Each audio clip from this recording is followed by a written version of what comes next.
a lot of the comments that Ed is making, so so that will be helpful. So anyway, pleasure to be here. I get the wrong button, right? What are you using, this one? Yeah. It's not going anywhere. What's the computer? I have to use the computer. Okay, I don't see the point of that one then. Okay.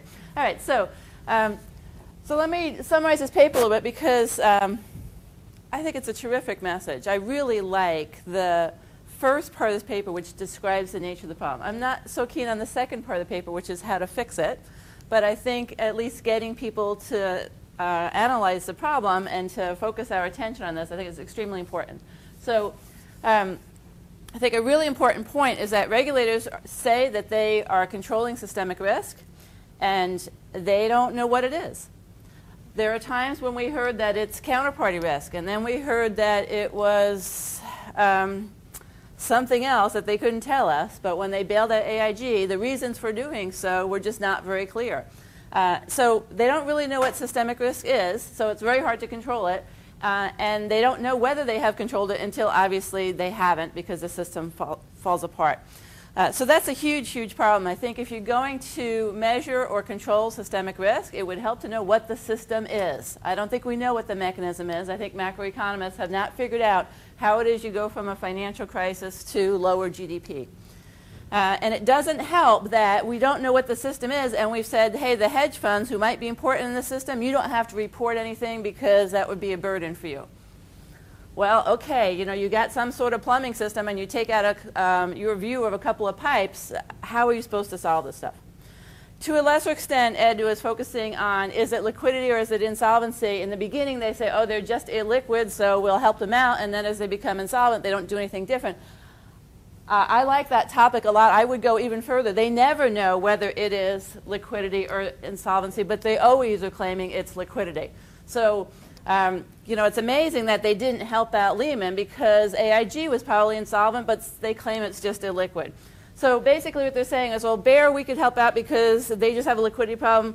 Lehman, they were insolvent, so we couldn't help them. AIG, they were also just a liquidity problem, so we could help them. And they go back and forth, and it's like, oh, come on, which one is which? They don't really know how to evaluate insolvency. They're not very good at valuation, and so they'll just claim it's always liquidity. Okay. All right, so in Ed's paper, he says, well, what are the sources of systemic risk? It's a small part of his paper. It's a big part of my paper. So it could be common factors. A bunch of banks are doing the same thing. Or it could be that there's counterparty risk. The counterparty risk, Jorgen and Zhang have a paper that really nails that it's not the case. And this is important for policy because if it's counterparty risk, if you help one guy, it helps another guy, prevents another guy from falling. And so you can avoid the domino effect if it's counterparty. But if it's common factors, you help one guy, it doesn't do anything for the other guys. They still have that problem. And so it's really important for policy to know which one it is. So I'd like us to be focused on that. But regardless of whether it's common factors or contagion, counterparty risk, or something else, the government doesn't know what it is. And because they're not able to diagnose it, they are going to be doing policy responses that don't make sense. So it's a lot like what Jeff was saying last night, is they don't know what went on, but they have a rule for fixing it, right? They've got a study going on, but before the study finishes, we're going to start implementing some reform, as we did with the other stuff. So I'm going to end up taking way too long here. So another part of this paper is that once it gets going, then they say, well, it wasn't our fault. You know, it was these guys, it was those guys, it was the greedy banks, it was nobody regulated it. I mean, Treasury Secretary Geithner says no one regulated AIG. It's like AIG had a SWIFT charter. They were regulated by the OTS, which is part of the Treasury. So Geithner was supposed to be regulating AIG. And it's like, well, he could say that because it's so easy to confuse people and to pass this blame around. Okay. So I especially like this sentence that Ed has, that they basically are saying that, you know, we had to help these guys out because we had to avoid another Great Depression. And it drives me crazy that they say, we saved the world. Ben Bernanke is a hero. He's an innovative savior because he came up with all these new ways to save the world. He knows what a Great Depression is. He saw the second Great Depression. He avoided it. Good for him. It just drives me crazy. All right.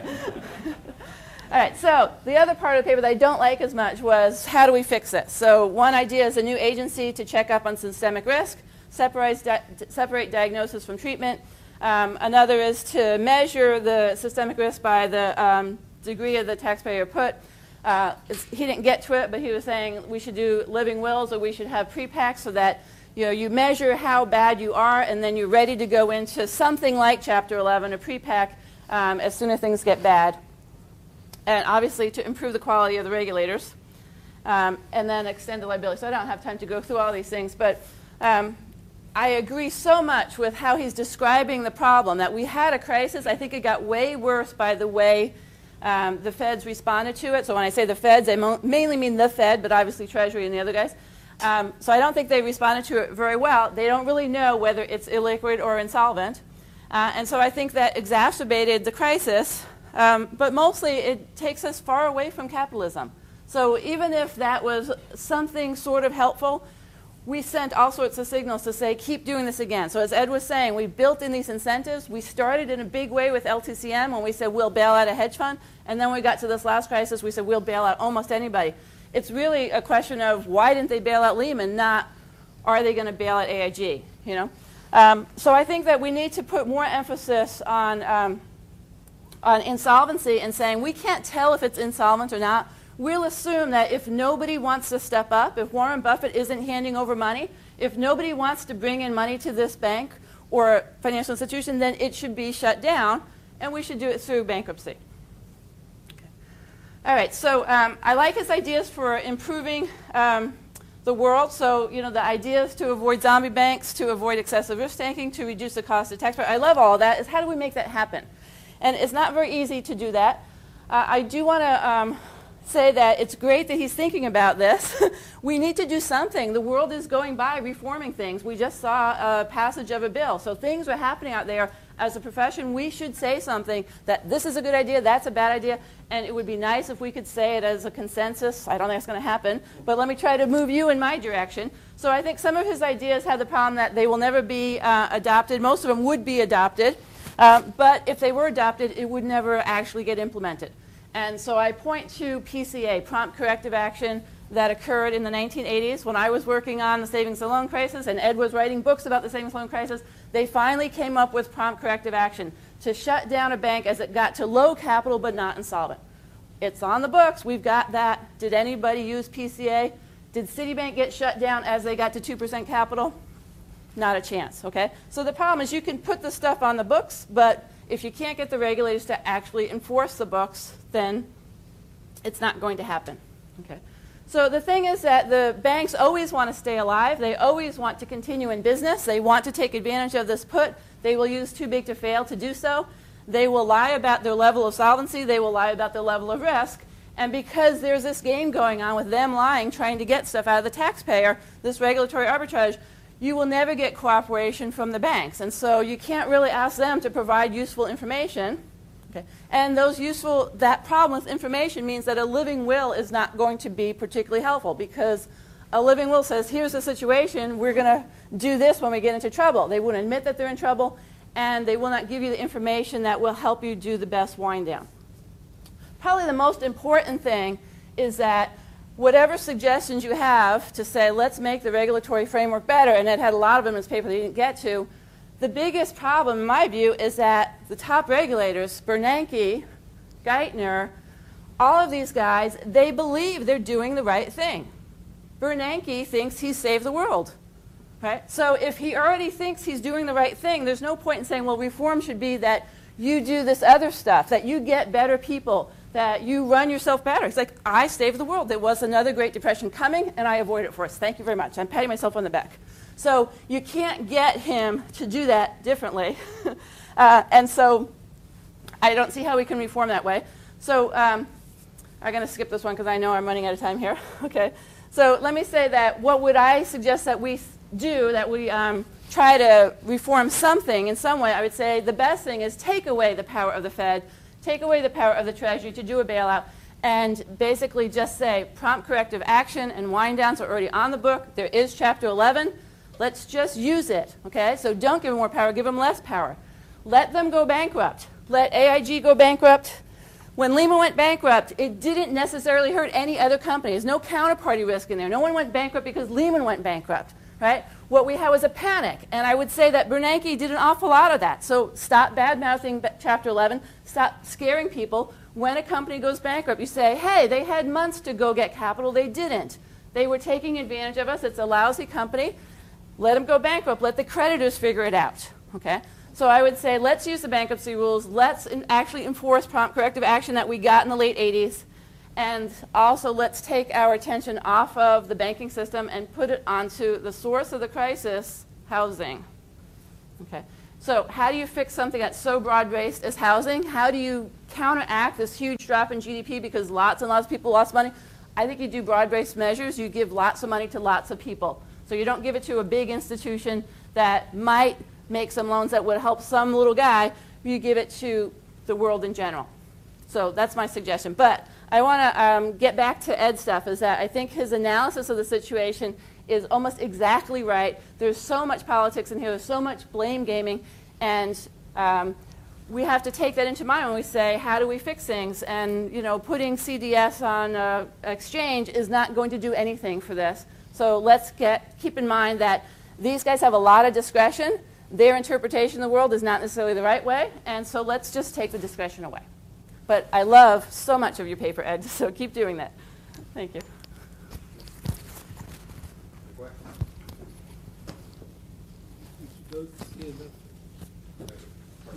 There's a question in the back. This question is actually for both of you. Okay. The bankruptcy carve-outs for derivatives haven't been mentioned, but I'm wondering to what extent that affects how much Chapter 11 in the end really is going to help us. And what are your thoughts on why there isn't more discussion in the financial regulatory reform about the public policy of having these carve-outs for these derivatives companies? Can we take that? Yeah, right. Yeah, well, I've been against those carve-outs from day one. I felt that you were just giving priority to one set of creditors with no real justification other than promoting their market. So it was a very corrupt decision, and it should be reversed. That the argument had been made, well, that somehow conserved on collateral. But it served on collateral within, it's conserved collateral within the derivatives industry, but probably created more problem outside the industry because these people who were the dealers in derivatives were relying on this too difficult to fail and unwind guarantee, and they actually had the expertise to better figure out how to run margin accounts and so on, and other borrowers that were other creditors that were put in a poor position probably wanted more collateral and probably fed the problems with the way repos were written and the run on the repos. So, but you understand this. The answer to this is the same as everything else. It's the basic de facto corruption of the industry being able to write the reforms when they come along and to sell. A package of lies, if you like, about all the good effects it's going to have. I mean, the blame avoidance and amorality basically have put us in a situation where the public is confused. All they know is they should not be facing these tax bills. The economy shouldn't have been knocked quite as much for a loop by things going on in finance. And so they are blaming the only people in sight, the people they put in office. But and there's nothing wrong with that. Those are the ones that ultimately have hamstrung the supervisors. But I would defend, just the only point I would defend about this is, why do I try to work out answers that seem so undoable? Well, I think it's very important for us to develop some kind of baseline of things that would be better and see to it that that's the sort of thing you want from whatever reforms come. I mean, the gap, the fact that we can't get many of these reforms is very sad. It's a terrible commentary on the way government works today. Let me just say quickly about the bankruptcy stuff. You know, back in the early 1990s, the academic literature hated bankruptcy. They said it was a terrible process, it was slow and inefficient. And those things may still be true to a certain extent. So whatever you want to say about bankruptcy, and I think the points that you're saying with the carve-outs, you could say they have distribution problems that are really bad. But if you want to say bankruptcy is going to exacerbate a systemic risk problem, I don't see that at all. I mean, you don't get fire sales in bankruptcy. It's a very slow process. It's a way to avoid fire sales. And it allows the creditors to figure out where is the value in this firm, is if there is any. And so in terms of things being difficult to unwind, those are the guys that ought to be able to unwind it. So I think our bankruptcy that's pro-debtor is actually fairly good for dealing with systemic risk. Whether it's the most efficient bankruptcy code in the world or whether it's fair to have these carve-outs or not, I would say it's a separate question, because if you just want to deal with these big financial firms, I think it does it okay. Sure. How about the international component? It seems to me that you're relying an awful lot on the bankruptcy process, which in principle is a good idea if you're focusing on the U.S. But we're talking about systemically important firms, large or let me take that one back. Whatever, which tends to mean international. Yeah, so actually, I see a couple of problems there. well, so the problem is that, you know, as I said, the academics used to hate bankruptcy because it was a very pro-debtor code in the U.S. and not elsewhere. And we've seen in England that their pro-creditor code is really bad for this systemically important stuff, because they basically don't have the automatic stay and they don't allow enough power to the creditors. So if they would just have the automatic stay and let the creditors decide on a plan of reorganization or plan of liquidation, that would help quite a bit. Yeah, but that's not going to be something that you need. So what's the solution? The Americans influence everything, Ingo, you know that. Okay. You work for the BIS. But the thing to understand is that the way in which these differences in bankruptcy code are exploited by the location of various subsidiaries and loss exposures in a global firm. So we're so far from being able to handle this politically that it's very discouraging. As Jean is saying, the difference between the British and the U.S. code are really dangerous, and you see this in Lehman, where it's still not settled in England, whereas it's pretty well been taken care of in the United States. But whether the British are willing to change their bankruptcy code in such a big way is doubtful. But those are the two countries that if the British and the Americans could put out one bankruptcy code, it would make a huge difference, just because they have so much of the global financial business. Yes, sure, right here in the second row. Yes. Okay. So suppose we could actually explicitly remove some of the safety network, or if we could remove the discretion that we described. Ex post, is it possible that the political pressure would still prompt intervention or rewriting the rule anyway?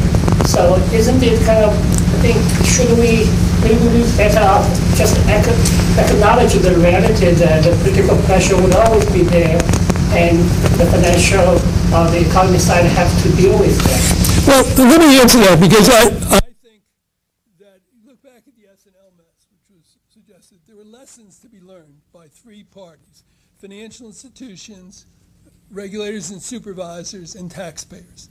Now, the only people that learned the lessons were the financial institutions.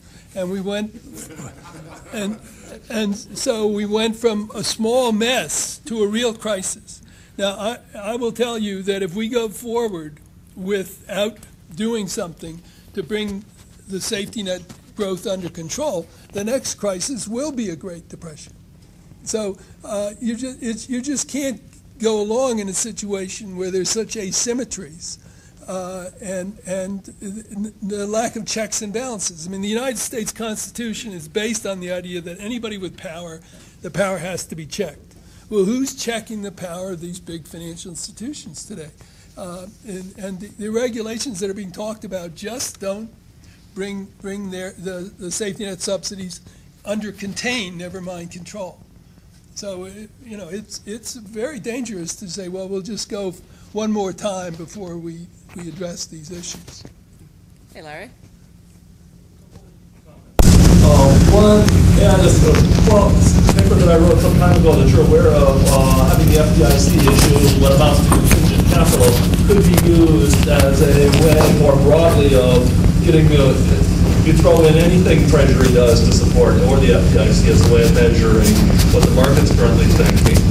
Can I just address that and we'll let you get to the second? Because we get a succession of questions that get lost, really.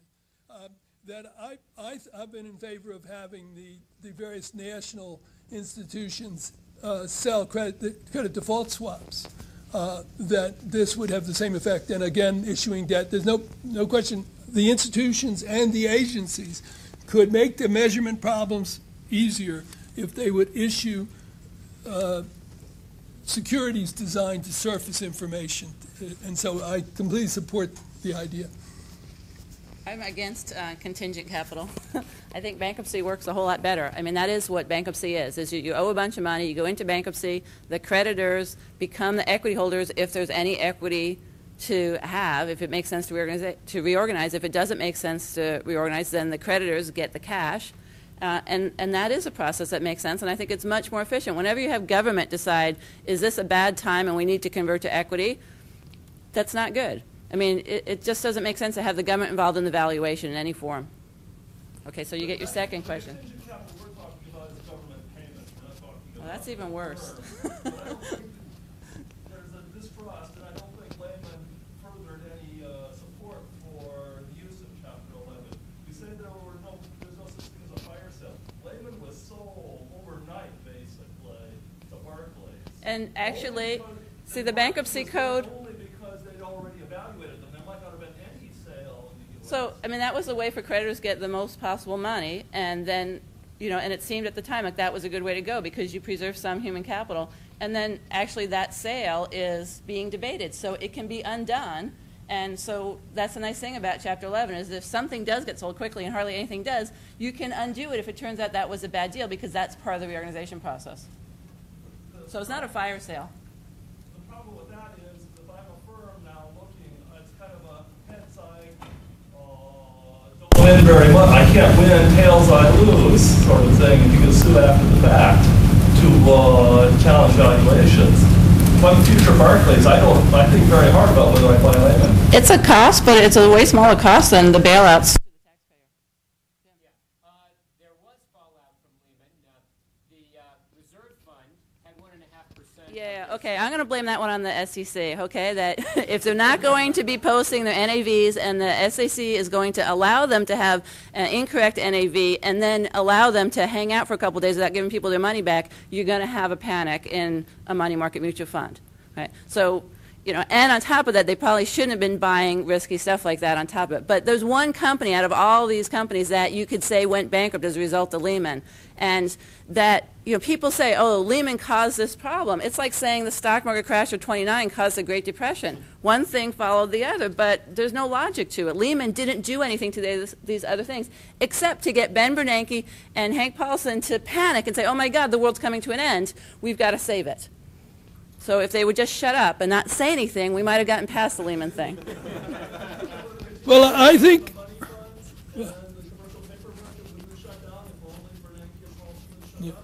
I agree, yes. Well, no, I think just the reverse. If they had explained why, when they were doing Lehman, that they were changing. They just made the change in behavior without any explanation, and then they completely reversed themselves and threw huge amounts of money to AIG under an obviously false pretense. There was no question of liquidity or insolvency in the case of AIG, that people that had been ducking out of it and hedging their exposure, or Goldman saying they wouldn't even have lost anything because they knew it was a problem. But there would have been losses. They would have been allocated. They could have gone through the bankruptcy process. It would have been messy. The point is that given that government can step in and stop the triggering of the bankruptcy process, the issue is how do you get the discretion out of it to let the bankruptcy process. If people believed the bankruptcy process was going to happen, they weren't confident of this rescue, you would never have had the degree of losses compiled in AIG. It's the people we're gambling that the government would step in. It's like people buying Greek bonds today, that you decide not to do it. My wife, for instance, when Bank of America stock went down to whatever it was, 280, she said, "Wow, I'm going to buy some of this," and just because she believed all the research I'd been doing, and I didn't believe it enough to buy it myself, but she bought a whole lot of it. So, but I already owned a lot of Bank of America stock. I didn't see the need to put any more in.